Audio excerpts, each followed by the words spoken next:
Good afternoon, YouTube, and welcome back to Fat Cat Collections. And today I want to share with you guys another story, or a watch story, of one of my earlier watches that I acquired in my collection, one of my oldest timepieces, and it is a Seiko watch. This was a watch my dad purchased back in, I believe, the early 80s.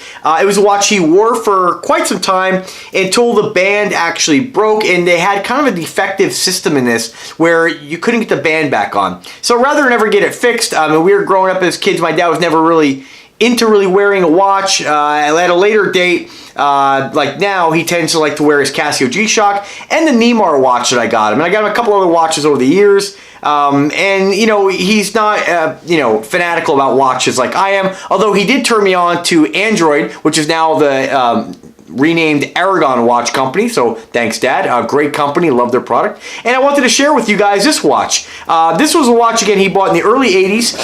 It is a vintage Seiko, and the model number on this here, it was really hard to find, is 7546-6039 diver's watch called the Sports 100. You have lume around the indices, of course, lume on the hands, and you have day of the week, day of the month, of course, and then a rotating bezel that is not unidirectional. It rotates both ways. I'm not sure if that's something that I think just is defective, or if it's just something that's how they did it. I don't think it is defective, because as a kid I kind of remember that. You have a screw down crown at the 4 o'clock position and a stainless steel band, of course, with the Seiko logo on the clasp. Kind of an interesting piece. There's the back of the watch. I did open this up to find out what battery it has. I will replace the battery at a later date. I did accidentally put a little scratch in the back. So guys, if you're going to open up these watches or any watch, make sure you have the proper tools.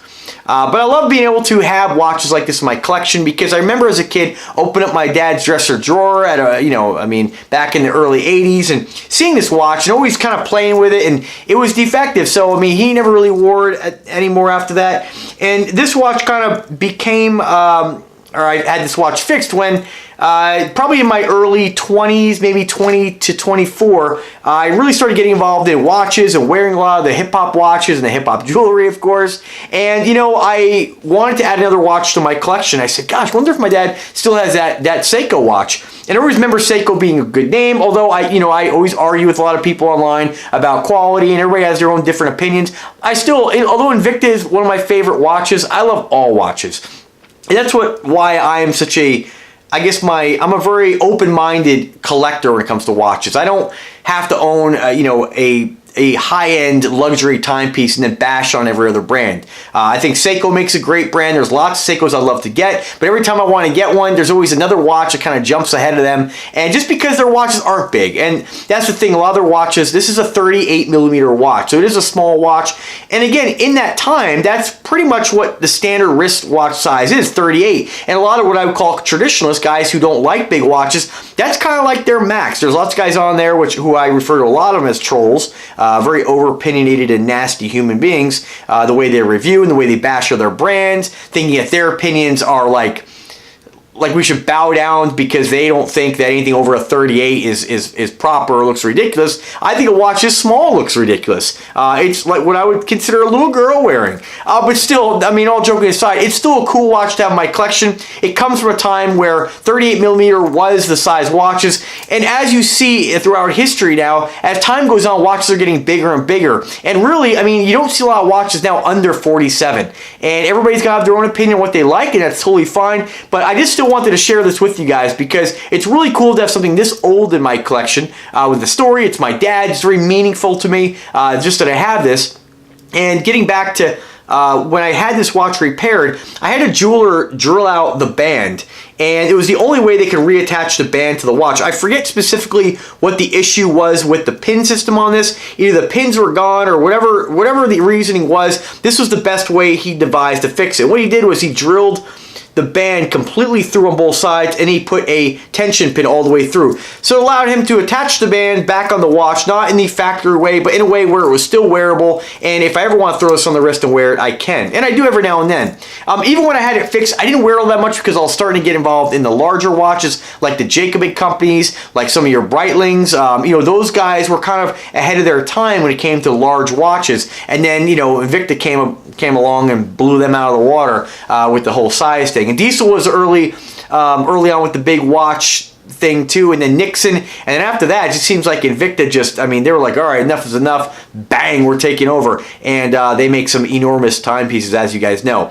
But still, I really appreciate this watch. I think it's pretty cool. I don't have a lot of specifics on the watch other than what I found on a few different sites. Some guys have these and they're selling them. You know, I would never sell this. The one he has on here has, you know, some minor defects just like this one does. You know, you're going to have a lot of, you know, scratches on here. A watch this old was definitely worn. You know, my dad, he was a designer, and so he worked a lot on a board. So this watch was always on his wrist, and whatever you know, my dad's not the kind of guy who takes off. we always laugh because, you know, my mom will buy my dad, even to this day, a brand new pair of jeans, and my mom's like, where are the new jeans? And my dad will wear the new jeans, and then he's out mowing the lawn and down in the dirt weeding, you know, so it's like, so that's my dad. I love him with all my heart. I couldn't have asked for a better father.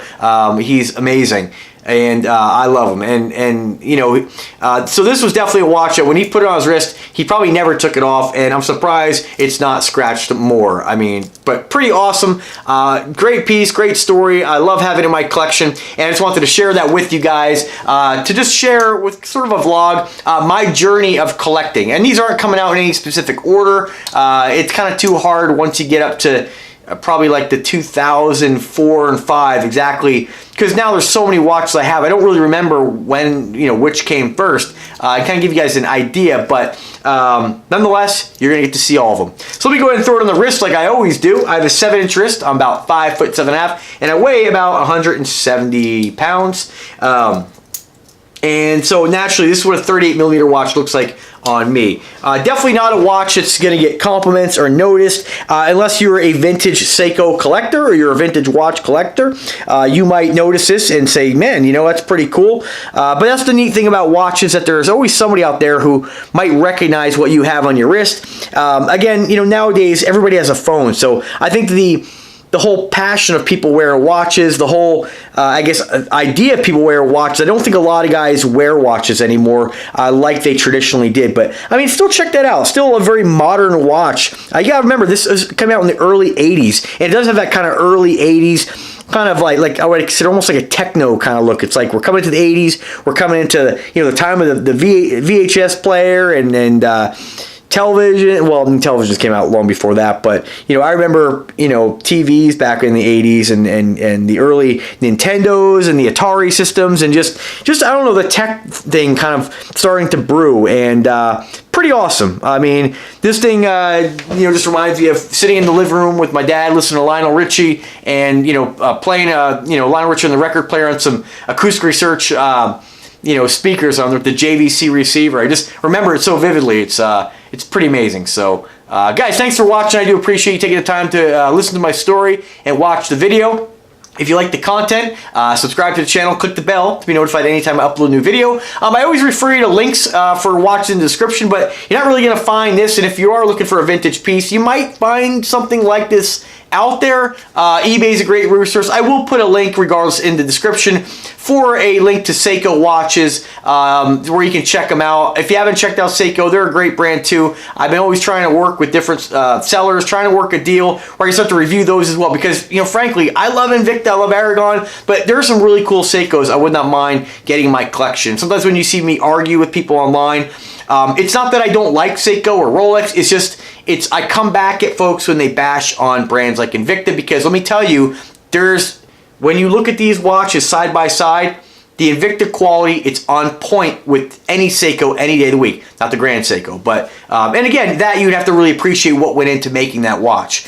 So there's, you know, quality, and then there's the whole art of horology, and I'm not really so into the art of horology. I don't really care if it's in-house movement. I don't think that really makes a heck of a bit of a difference when it comes to watch quality. Just my opinion. You don't have to like it, you don't have to agree with me, but that's just how I feel. So, alright guys, thanks for watching. Have a great day.